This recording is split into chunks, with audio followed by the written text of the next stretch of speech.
Hey everybody, welcome to my YouTube channel. My name is Terry Hunter. I'm an intuitive astrologer and I'm coming in today completely unplanned. I was just very much inspired by spirit today to do a brief video over the next few weeks from January 29th, that's today, through the second eclipse on March 3rd. What I've got on the screen is the chart of the United States. And starting today, we see that there is a stellium. This is this group of planets going through the second house of the United States, and they've been triggering the South Node. For those of you that are unfamiliar with the nodes and what they mean, the South Node is it is like an old habit. It's something that you do so habitually, so unconsciously that you're not even aware of it. It's often called a karmic point, where when we look at the South Node in astrology, it indicates what your lessons you have to learn, what potential pitfalls into falling into old behaviors. The South Node is in Aquarius. The behaviors are rebellious. They are, very visionary on some level, moving into technology, new ages, new ways to move things faster. The second house also in and of itself rules history, our personal history, how we are molded by the experiences of our fourth house, also known as home. So the United States is literally having Pluto coming up on some old habits. This is habits of rebellion, habits of writing new stories, breaking the rules, carving a new territory, a new land. We see Mars, which will spend the next couple months, a little less now, traveling through Aquarius, going into the United States third house. The sun is here, and today we have Venus and Mercury here. They're all influencing the South Node. So somewhere we're seeing, and when we look in the news, we can say that we're seeing a lot of this in the media and in the division of the way people are viewing things, their personal perspectives. We are going to see these planets, other than Pluto, travel on over the moon of the United States here in the third house. And the first eclipse is at 28 degrees of Aquarius. And when I saw this today, I thought, oh, wow, eclipses literally bring in fated events. And, those events are really choices. Karma is all choices. It is, what will we do? Will we make the same choice over and over again, even though that choice doesn't work for us? And I'm going to run through and move the days, and we're going to see how this plays out. But before I do, I also want to say that here, this line here is what they call the IC. It's the very bottom part of the chart. It's kind of, you could think of it as the anchor on some level. And we see Neptune moving into Aries. Aries is the sign of the warrior. The home of the United States is the sign of Aries, independent, exploring new territories, and warring. Sometimes warring to take over lands. Saturn is here in these anaretic degrees of Pisces, and it will move on to the IC and be conjunct with Neptune for the first few months of the year before it will continue its journey through Aries and then trigger the wound of the United States. These are such pivotal times.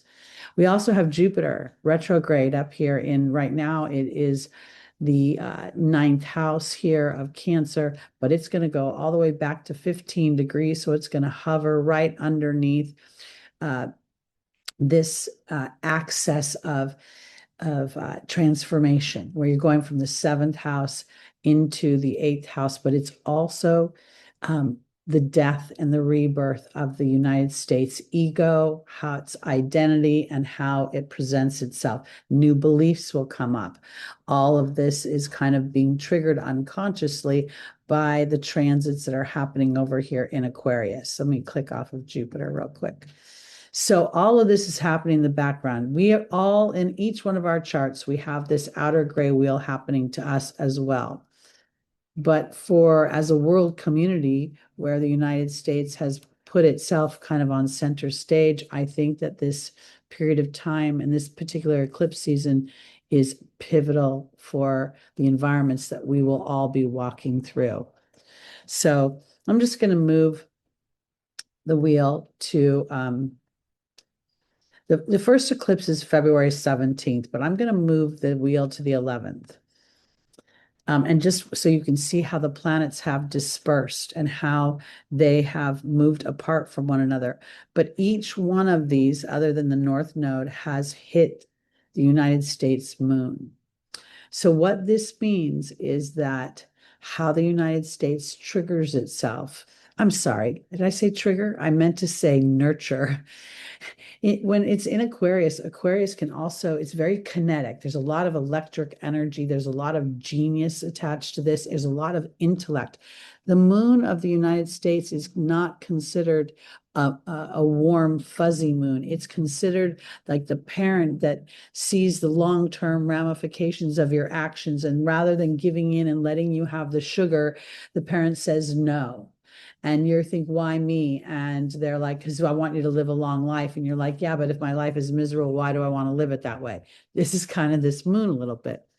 So I might have digressed a bit, but as each one of these planets went over the moon, there was thoughts of how, we're being nurtured. There's a sense of our identity when it comes to emotionally, our money, our security, our sense of, as a country, wanting to feel nurtured. And we may not be feeling that so much because there is, from these transits, there is a weird aspect up here. I shouldn't say weird. I should just say there's a bit of a blind side. There's a bit of a tension between how we feel on the inside and how we represent on the outside. So the United States represents through its sun like a warm, caring, nurturing, but really on the inside, the thoughts are more about how do we move the story forward? How does the country become the best? How does the country be the genius? How does the country represent, the future? And sometimes that's, it's a at the expense of the nurturing that the Cancer energy represents. By nature, a square is an outside tension and an internal conflict, and they're married together in a square and a half here. So I might be just jumping and being a little bit too technical, but all of that is also being triggered by Jupiter. Jupiter coming up on retrograde on the United States sun. It won't come all the way back onto the sun, but the expansiveness and the exaltation that Jupiter has in Cancer will exasperate and expand the ego of the United States. And that might present some challenges for us on a world stage. Okay, I'm going to go now to the actual day of the eclipse.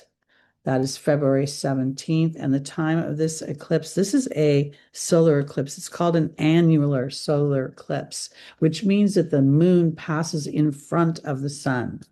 And so the moon appears to have a ring of fire around it. It's also the moon is in its farthest place away from Earth during this time. So we see at this eclipse time where the sun and the moon come together, and they are absolutely sitting on the United States moon. And this is going to have, it's like I think of it like a pinball wizard. So it pinballs back to this square and a half to Saturn. So again, this is a tension. This is both an internal conflict that the country has, as well as an external conflict. Like there's something out in the outer world that would contribute to this. And this could also be a sense of peace. We've got this in the Libra energy. Now we see the Cancer energy being also a square and a half, which is the ego of the United States is being triggered. And then we see Venus here. And while she's in a favorable aspect, this is really an opportunity for us to be more aware of the feminine energy of receiving and creation, and maybe even the feminine energy, since we've got the moon so much involved here, of what it really means to be a nurturing energy. I don't think this has to do with necessarily partnerships, although we could potentially see this, as partnerships. But what I think is happening is the United States is going to be tasked over the next 6 months to demonstrate what it has talked about that it is, because the as Pluto gets closer and closer to the south node, it's going to want to kill whatever toxic energy is related to the south node. It's going to want to transform it. It's going to want to rebirth it. And I think this moon is going to have a lot to do with how the country actually emotes, how much empathy it really has. We see also that Chiron, which is the wound we bring into this earthly experience, the United States has it in the sign of war in the homeland. So Chiron's floating around has been floating around the United States, Chiron, for years now, what it feels like. But as it moves further and further into the Aries energy, we're going to feel the wound of the warrior and the wound of isolation when the warrior's been sent out to the outpost to guard, the dust. And I think the United States reputation is going to suffer. We see that both Saturn and Neptune are at the 0 degree. This is the world axis at the very bottom of the chart. So whatever roots, whatever traditions, whatever structures we have relied on in the past to potentially cover up our moon energy, they're not going to work the same. They're going to be eroded. They're going to be on some level exposed. There is a demand for, my mother used to say, put your money where your mouth is. And I think that's what this eclipse is sort of doing with the United States. This is in a complete opposition to how the United States' reputation, the 10th house is your reputation, how you're seen, how you're perceived. And here Saturn is in great favor. It's exalted. But here, we're going to have to exercise some wisdom, because down here, structures are going to erode, things that we're used to that have tethered us to being invisible. The third house of Pisces very much is a house that is hidden. It feels, it sits behind the first house traditionally. It's also a very karmic house. So as the planets will move through, and they'll all move through very quickly, we are seeing that the nodes have been compelling all of us. But here in the United States, the North Node has been compelling us to really connect to a more spiritual and and when I say spiritual, it's like the empowerment of the creator, that we all have a spark of that within us as living beings, and to start to foster that and to let go of rules and processes that no longer serve us, or that tether us to being enslaved to things, and like 5-day work weeks that are useless. I'm not saying they all are, but I'm saying these old structures are going to be tasked. So this is pretty intense, and this will reveal itself pretty much over the next 6 months. And I think it's also important to note that while the environment is thick around us, we all, being co-creators in our own personal lives, have the ability to manage these, turbulent times with more flow and more awareness, because as we tether ourselves to a bigger picture of who we are, as we anchor in our connection to source energy, we will be able to expand when others may be contracting. Let's go over to the final eclipse of the season, which is on the 3rd of March. And this is at 7:37 a.m. Eastern time. Oops.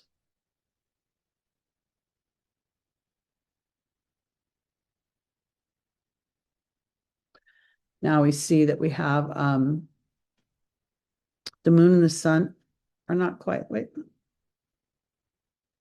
I must not have the time quite right. Let me back the bus up here for a minute. Let's say if it's 7:30. I thought it said 7:37.